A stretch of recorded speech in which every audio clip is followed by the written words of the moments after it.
Kalian tahu nggak sih kalau anime Delicious in Dungeon, Dungeon Meshi yang ada juga manganya, itu anime yang juga bicara mengenai hal-hal yang mendalam secara filosofis, mulai dari soal makna hidup, kehidupan kekal, sampai juga soal kematian.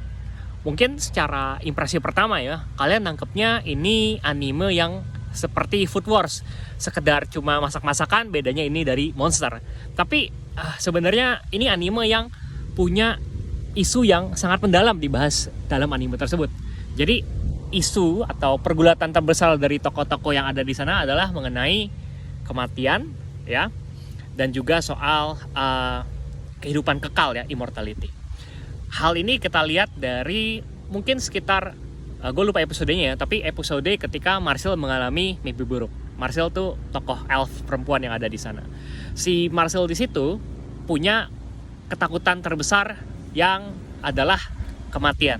Kenapa kematian? Karena kalau kalian ingat, Marcel ini sebenarnya setengah elf gitu ya. Jadi bokapnya kalau nggak salah manusia dan bukan elf. Nah, elf itu punya umur yang relatif lebih panjang dibandingkan manusia, dan umur Marcel ini lebih panjang dari usia ayahnya. Dan ayahnya itu yang mati terlebih dahulu dibandingkan Marcel. Dan bukan cuma ayahnya ya, Marcel juga ketakutan orang-orang terdekatnya. Mungkin mulai dari Laios, kawan-kawan yang lain, dan itu jadi pergulatannya, ketakutan yang ia simpan dengan sungguh-sungguh gitu ya. Dan kalau kalian ingat, alasan Marcel mau jadi penyihir handal terutama, dan mempelajari black magic itu untuk melampaui yang namanya kematian.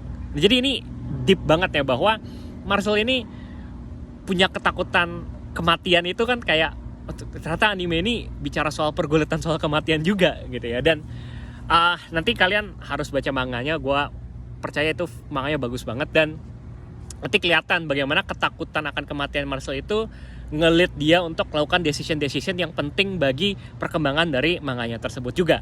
Nah, tapi bukan cuma bicara soal kematian ya, bahwa kematian itu buruk. Kan itu yang impresi yang kita dapat dari Marcel ya, si elf itu. Tapi kalau kalian ingat, di salah satu episode animenya juga ada satu waktu di mana ketika mereka semua nih, Laios, Senshi, Marcel, Chilchak, itu terjebak dalam negeri asli dari tempat dungeon di mana mereka berada, The Golden Country kalau nggak salah ya. Nah, orang-orang di Golden Country itu, kawan-kawan, itu dikutuk sama Mad Magician itu untuk hidup selamanya. Jadi justru hidup selamanya itu digambarkan sebagai sebuah kutukan dalam anime tersebut atau manga tersebut. Jadi apa yang terjadi ketika kamu hidup kekal, kalau kamu hidup selamanya? Di situ digambarkan bahwa kamu kalau hidup kekal, kamu akan kehilangan kemampuan untuk mengindra. Jadi lo gak bisa nikmati yang namanya makanan-makanan lagi. Kenapa? Karena kalau lo hidup kekal, lo gak lagi perlu apa-apa.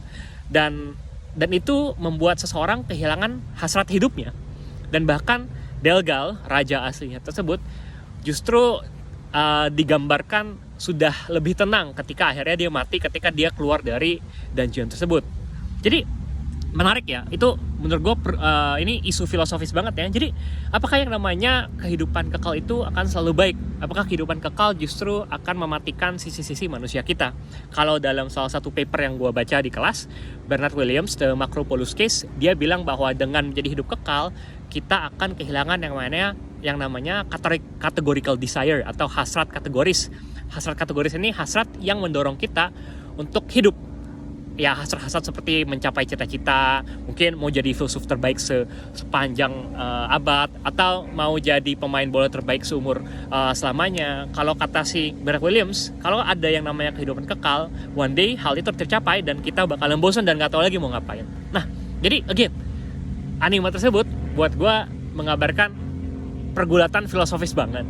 Manganya juga, jadi interesting dan lo wajib nonton. Di akhir manganya, sedikit spoiler, sorry, kesimpulannya itu adalah bahwa eating is the privilege for the living.